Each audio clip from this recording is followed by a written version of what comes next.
Next question. 2 minutes for Todd Long on taxes. Should the Bush tax cuts be allowed to expire, or should they be extended even if doing so adds to the deficit all Republicans complain about? Well, first, there's this liberal media myth that's been disproven, that the media keeps telling you that, well, part of the way to balance a budget obviously has to include some tax increases on the wealthy of some kind. And the implication is when you raise tax rates, you increase tax revenue. And the fact of the matter is, nobody unfortunately teaches the nation, is 4 times in the last century we reduced the tax rates. And Reagan did it, even George Bush, the Bush tax cuts, and Coolidge did it, and JFK. And every time they reduce the tax rates, guess what? You increase tax revenue. This notion that you increase tax rates and therefore you're going to be able to get some tax revenue is ridiculous. Maryland did something called a millionaire's tax a little while ago. The liberals got together and did their little liberal computation. Well, if we raise the tax rates on the millionaires 20%, we'll get 20% more revenue from them. And what they find out, a couple years later, they got 30% less revenues because people don't operate that way. And they left Maryland, or they stopped doing their business. It's insanity. That is such a myth that we need to teach our children and remind them what historical facts are. When Reagan reduced the tax rate significantly, not only did the economy blossom, but we increased tax revenues. Even when George Bush tax cuts came on, we had more tax revenue than we've ever had in our nation's history. It's one of the biggest myths in which we owe it upon ourselves to teach our children some historical facts and some economic truth. I'm for getting rid of all these taxes, going to the fair tax, and letting wealth creation take place like it's never had before, increasing the standard of living, and being able to pay and take care of our seniors at the same time. There is such thing as called a win-win situation where the pie actually gets bigger, and it's not pitting me against you. And this wealth class thing, we can all, right now we're just shrinking the pie from everybody. The wealth squeeze is on because we've overtaxed the people. And let me say this to you, simply reenacting or keeping the Bush tax cuts going is not bringing jobs back to America. We're going to have a lot of pain even if we just do that. It's going to take radical reform, and I'm the only one up here that's going to fight for this radical reform, the fair tax and these other issues. And so if you're looking for that, not playing around with the margins, not the Republican Congress of 2005 and 6 which failed us, vote Todd Long, primary. All right, Todd, you have an opportunity to select a candidate to answer the very same question, but they get a minute to do it. Should the Bush tax cuts be allowed to expire, or should they be extended even if it adds to the deficit? Who gets the question? I'll do Ross. The Bush tax cuts should be extended, but they must be in concert with slashing spending. It's probably not going to happen with the people that are in Congress or the Senate right now. Going forward, we have got to, and I agree with Todd, that fair tax must be implemented, but we must make sure that it's done with slashing spending. Folks, we are bankrupt as a country. When you have no money, you can't spend what you don't have. We need to get real as a country. It's going to be pain, but if we do the right things, we can get through this. I'm not being doom and gloom, but being a realist. And the Bush tax cuts, going back, as I agree with Todd 100%, Ronald Reagan showed us that you cut taxes, you put money in the hands of businesses and people, they buy more, and it revives the economy, and we are in desperate need of that right now, certainly. Ross Beeling, thank you. Now, next tax-related question for Kurt Kelly, 2 minutes. Tax reform. What changes should be made in our tax system? Well, you've already heard us mention this quite frequently up here, and I think there's commonality of all of us that we believe in a fair tax concept, this egregious tax code. Folks, you know where the original concept of a graduated income tax came from? Is this an American concept? Was it one of our founders thought this was an important process? No, really, it came from a socialist, actually a Marxist concept. So here we are now saying this is the concept that's going to actually fund our system.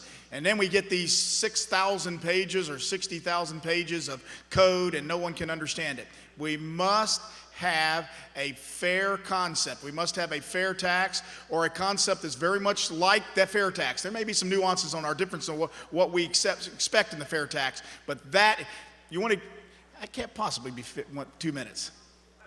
I got 2 minutes, yeah. Bless your heart. You must be working with Patricia Sullivan. I'm kidding. Thank you. Now, where am I? Anyhow, fair tax. But let me say this, maybe it's kind of just common sense. Ross is right. You can talk about a tax code. You can talk about how we're going to bring revenue in, and there's certainly we can have a process out there to do it. But we must cut the spending. We must get the federal government back to the limited size government that our founding fathers understood. You want to see the greatest lesson for a child is when they go to work and they think they're making $6 an hour or $7 an hour, whatever it is, and they get their first paycheck. And they open it up, and all of a sudden, who is this FICA, and why should I be paying them? You know what? That's where the fair tax begins. Everybody's a part of the taxing system. Everybody's included. That is not only fair, it's biblical. Thank you. Kurt Kelly, you get to select a candidate to deal with tax reform and tell us what changes they want made in the tax system. Well, let's go with my good Irish friend, Bruce O'Donoghue. Yeah, we've already decided we're going to have an Irish bar that's going to be Kelly, O'Donoghue, and Sullivan here. So I married into it. okay, here we go. Listen, Kurt's right, and Ross is correct. And that is that what we have taken place in our government today has got to be an absolute wholesale reform. Let's face it, the Internal Revenue Service doesn't need to exist any longer. If we had a fair tax, we'd be able to eliminate the Internal Revenue Service, and it would do so much to stimulate the economy, and it would be fair. Tax reform is necessary, and it's important, and not just individually, but it's also corporately. We are one of the highest taxed nations in the Western civilization. We have got to lower those taxes on corporations. Quit penalizing business for being successful. So we need to reform all of our tax code. When we get to the health care bill, folks, we're going to they want 16,500 more IRS agents to monitor business on the tax code. This is a government that wants to increase government, and that's not good for America. Thank you, Bruce O'Donoghue. Now, let's move overseas. Here's a question for Dan Finelli. 2 minutes. The war in Afghanistan. It is now America's longest war. Should we stay? Can we win? And what would victory look like? Well, I know that we can definitely win. I'm disappointed in the leadership of the country. I think everyone knows you never say when your exit strategy begins. Given the tools that each one of us need to accomplish the task just at home, whatever your job may be, and you can do incredible things. Well, so can our military. We have the finest military in the world, the best men and women in the whole world with the best and greatest technology. What we're lacking is the commitment of the leadership. With the commitment of the leadership from the president on down, we can win in Afghanistan. We can stifle the spread of terrorism that is one of the biggest threats to the stability of our country, as a matter of fact, and we all need to be made aware of that. So we need to get rid of, to cut down that terrorism at its knees, and it's out there in Afghanistan. With focus, we're going to win that war, we're going to be victorious, and we're going to be proud Americans.